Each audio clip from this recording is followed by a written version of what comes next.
인간이 가진 큰 욕구 중에 하나는 욕심과 사랑이다. 사랑은 주는 것인데 반대로 또한 받고자 하는 마음이 있다. 그래서 욕심과 이 사랑이 두 가지가 같이 공존하는데, 우리가 이 하나님의 관점으로 돌아가서 이 사랑을 하나님의 뜻을 따라 행하고 하나님의 마음을 회복하고 참 사랑을 하기 시작하면 이거 하나님의 백성으로 살기에 합당하다.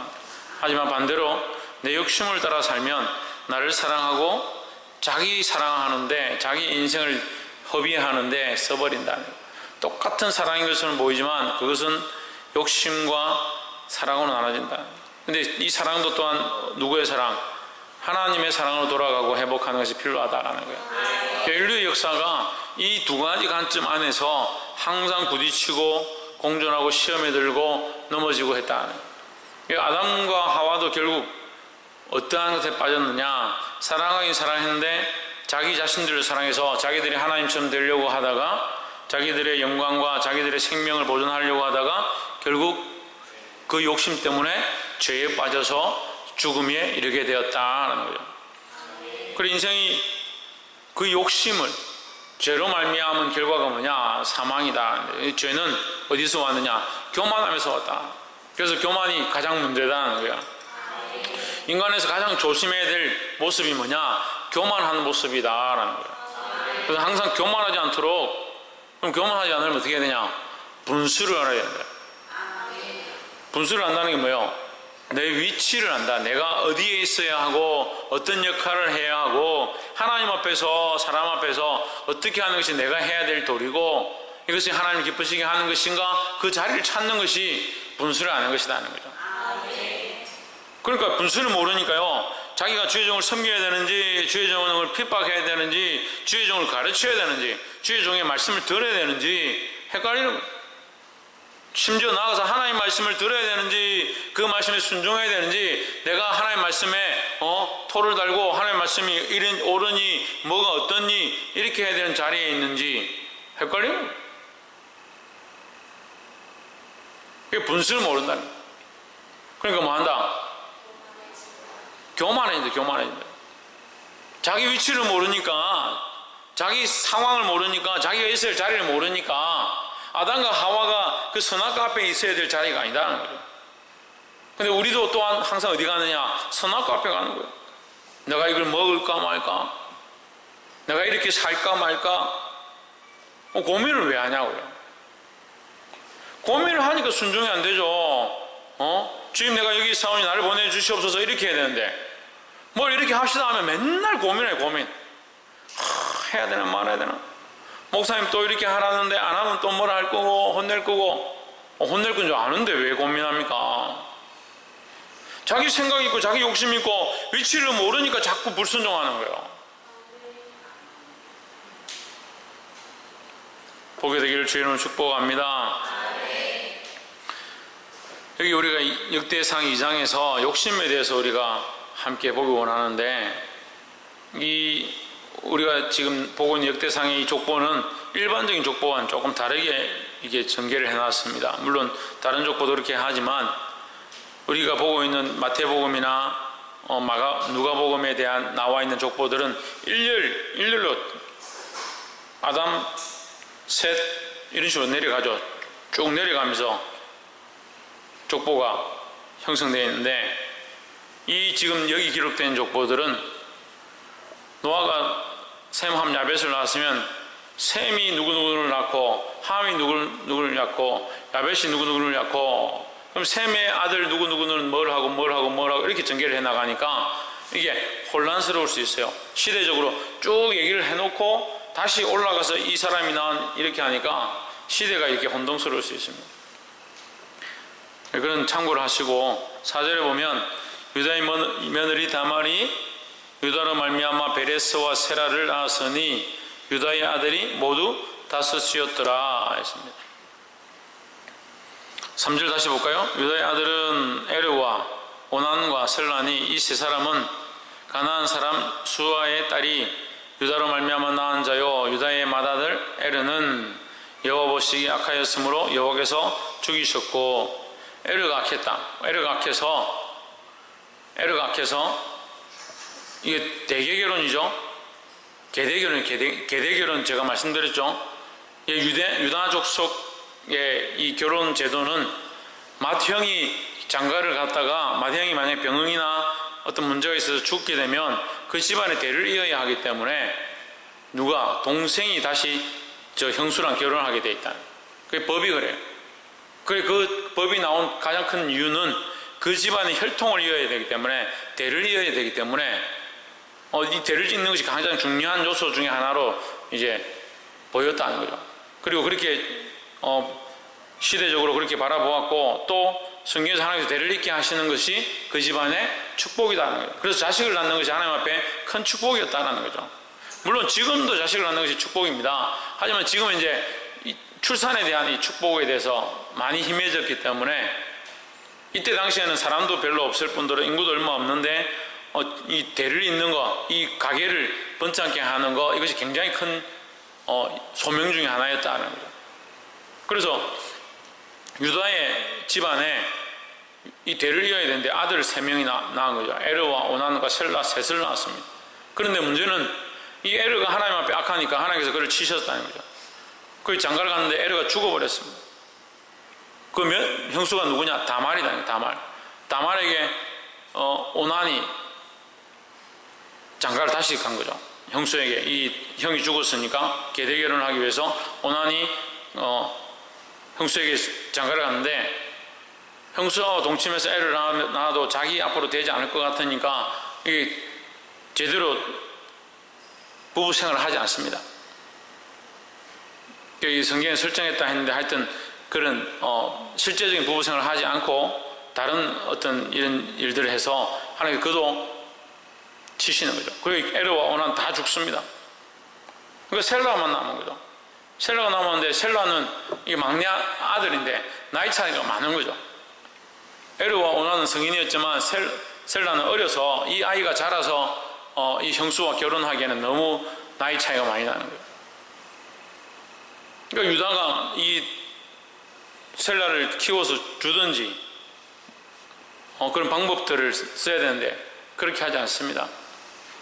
그래서 다말이 기다리다 안 돼서 4절에 보십시오. 유다의 며느리 다말이 유다에게 베레스와 세라를 낳아, 이렇게 되어 있습니다. 그래서 다말이 유다에게 베레스를 낳았다. 이게 무슨 말이냐면요, 결국 유다와 다말 사이에서 베레스가 태어났다 이 말이죠. 그래서 그 며느리가 그 시부와 같이 동침을 해서 자식을 낳아서 그 자식이 누가 되냐? 베레스와 세라가 되었다라는 거죠. 다말이 어느 날은 이제 계획을 짭니다.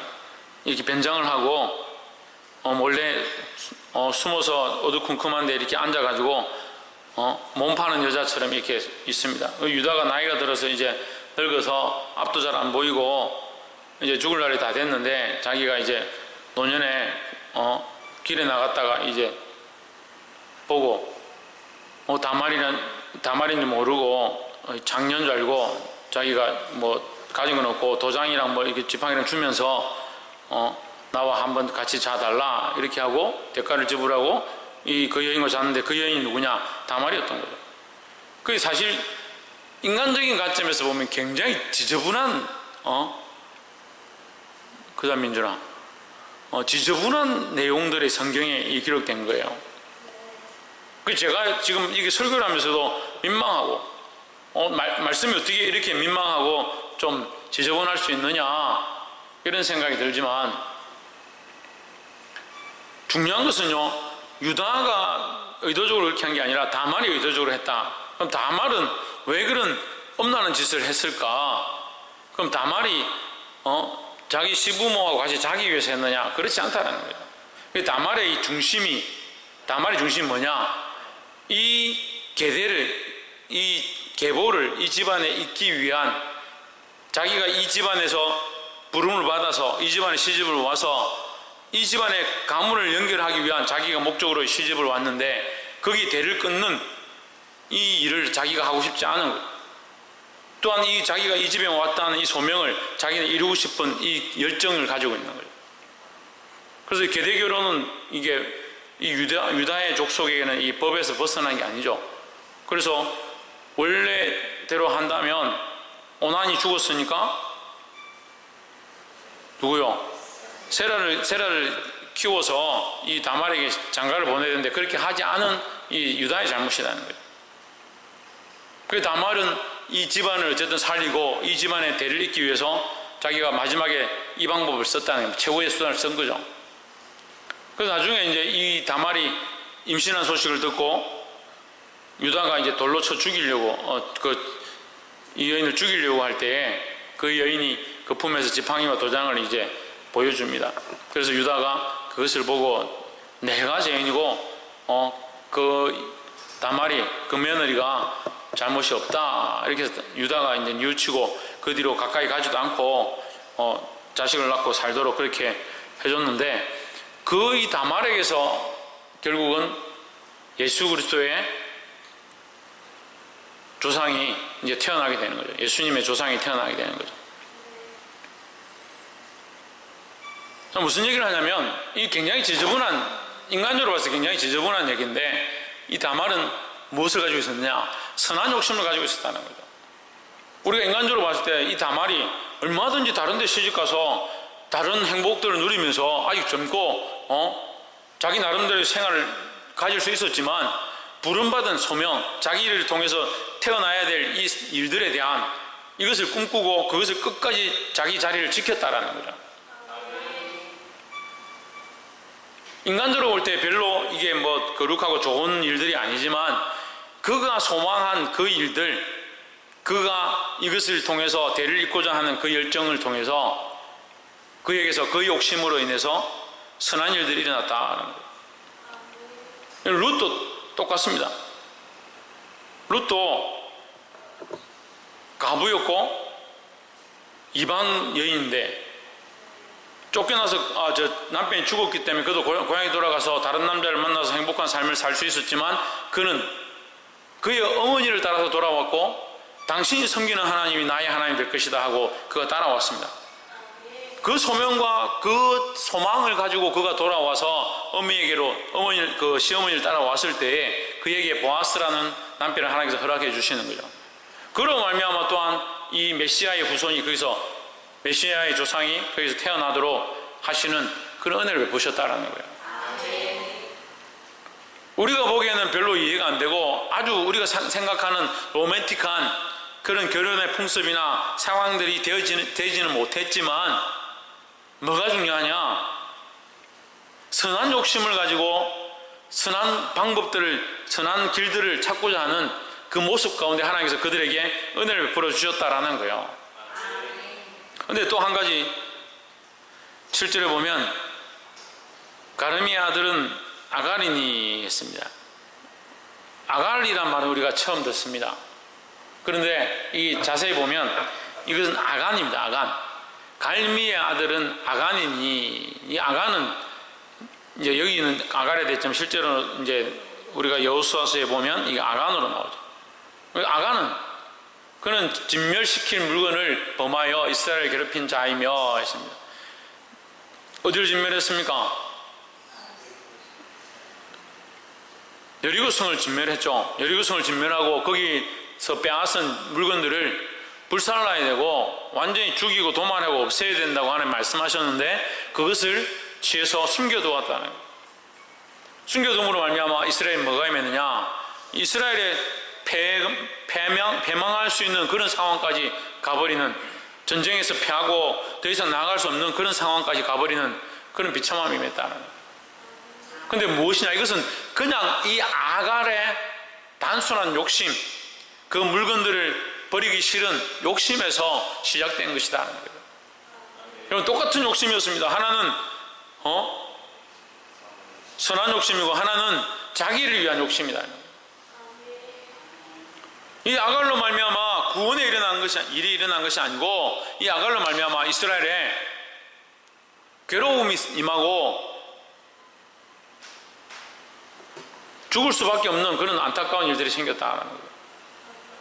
근데 이 다말로 말미암아서는 이스라엘이 뭐가 임합니까? 구원의 일들이 임하는 거죠. 홍주는 누구를 통해서?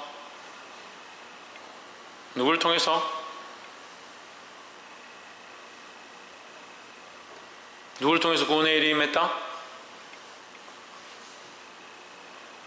박건도 누구를 통해서 구원의 일이 임했다?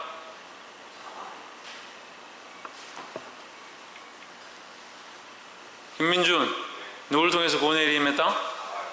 다말을 통해서 구원의 일이 임했다. 다말의 이 선한 욕심으로 인해서 인간적인 방법들은 선하지 않지만 아는 것으로 보이지만 하나님 관점에서 그것이 선하다. 그래서 다말을 통해서 구원의 일이 임했다라는 거죠. 그런데 이 아간의 이 일을 통해서 이스라엘의 패망의 일이 임했다라는 거죠. 이 아간은 어떤 욕심을 부렸냐? 인간적인 욕심을 부렸다. 자기를 위한, 자기 배를 불리기 위한 욕심을 부렸다는 거죠. 똑같은 욕심으로 보입니다. 똑같은 일처럼 보입니다. 제3자가 볼 때, 세상 사람들이 볼 때는 아이고 참 우스하구나, 우스운 일이구나 그렇게 볼 수 있습니다. 하지만 하나님의 관점에서는 그들의 중심을 보시고 그들의 관점을, 그들이 바라보는 그 관점을 하나님 중요하게 여겼다라는 거죠. 그래서 결국 이 다말은 성경에 굉장히 큰 오점으로 어떻게 보면 아주 큰 죄를 지은 여인으로, 음란한 여인으로 기록되어야 하지만 이 여인을 하나님 거룩하다 하시고 이 다말로 말미암아 다윗의 조상이 되게 하는, 그리스도의 조상이 되게 하는 큰 일을 이루게 하셨다는 거예요.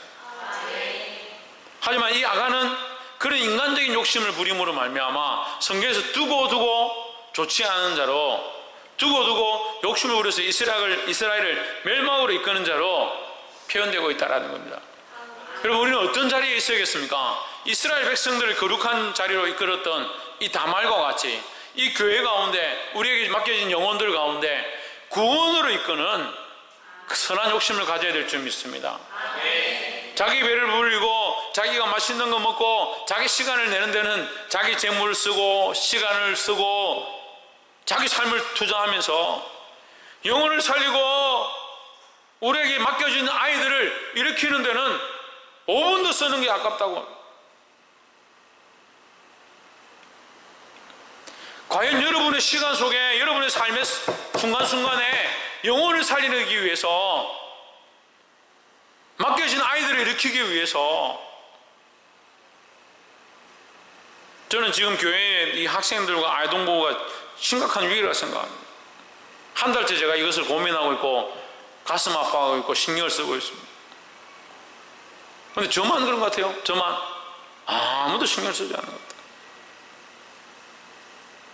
커피 한 잔 마실 시간이 있어요.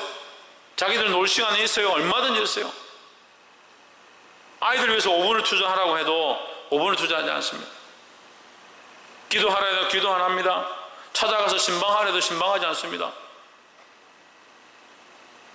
도대체 어디에 욕심을 부리고 무엇에 욕심을 가져야 되는지, 무엇에 그렇게 바쁜지, 그렇게 하면서 항상 마음에 불만은 많아요. 왜 우리에게 이렇게 자꾸 하느냐? 왜 자꾸 우리에게 이것을 강요하느냐? 도대체 뭘 했다는 거예요? 뭘 했다는 거예요? 뭘 그렇게 거룩한 일들을 많이 해서 그렇게 일들을 많이 시켰다고, 그런 희생을 많이 시켰다고 생각을 하고 있냐고요.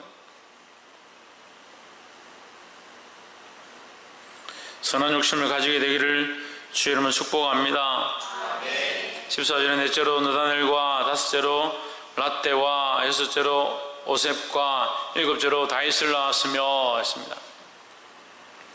여기 다윗의 계보에 대해서 이새의 아들 8명 중에 다윗이 일곱째로 등장하게 되고 이 다윗의 계보에 대해서 기록되어 있습니다.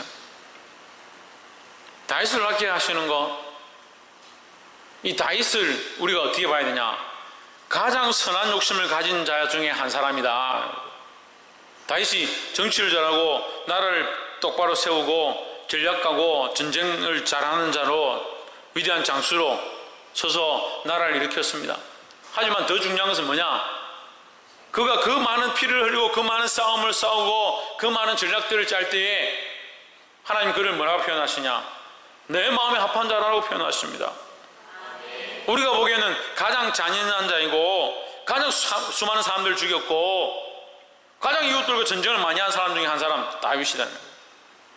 인간적인 관점에서는 피만 많이 흘렸습니다. 전쟁만 많이 했습니다. 다른 나라들을 수없이 속국으로 만들었습니다. 우상 숭배하는 사람들을 공격하고 산당을 해파하고 제단을 파하고 잔인한 일들을 많이 했습니다. 하지만 하나님은 철저하게 다윗을 인간으로 보지 아니하시고 그의 마음을 보시며 그의 마음을 향해서 내 마음에 합한 자라고 말씀하십니다. 다윗이 가진 욕심, 하나님의 나라를 만들고자 하는 욕심, 이스라엘 백성을 하나님 나라로, 유다 족속을 하나님의 나라로, 이 나라를 하나님 앞에 바쳐드리는 그런 자로 다윗이 쓰임을 받았습니다.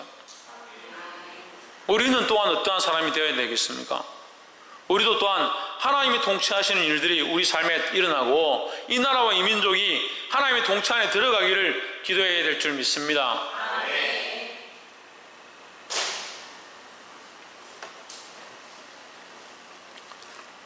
말씀 맺겠습니다. 우리가 이해하기 힘든 이 말씀의 부분들, 인간적으로 볼 때는 비참해 보이고 더러워 보이는 이 다말의 모습, 하지만 하나님 그의 중심을 보시고 그의 욕심이 선한 욕심이고 그의 이 희생이 생명 살리는, 생명을 낳게 되는 귀한 희생이라고 하나님이 인정하셨습니다.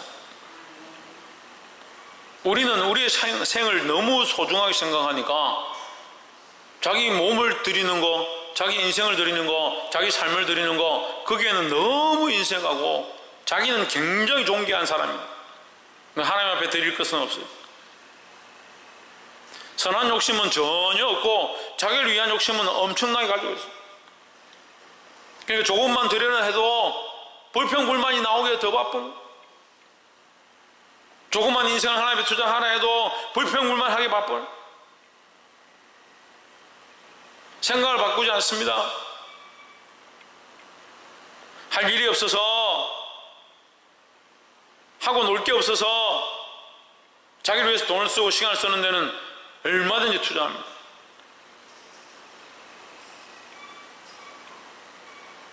하지만 하나님 복음을 위하여 자기의 것을 내어주고 자기 생명을 내어주고 자기 시간을 내는 것은 아까워합니다.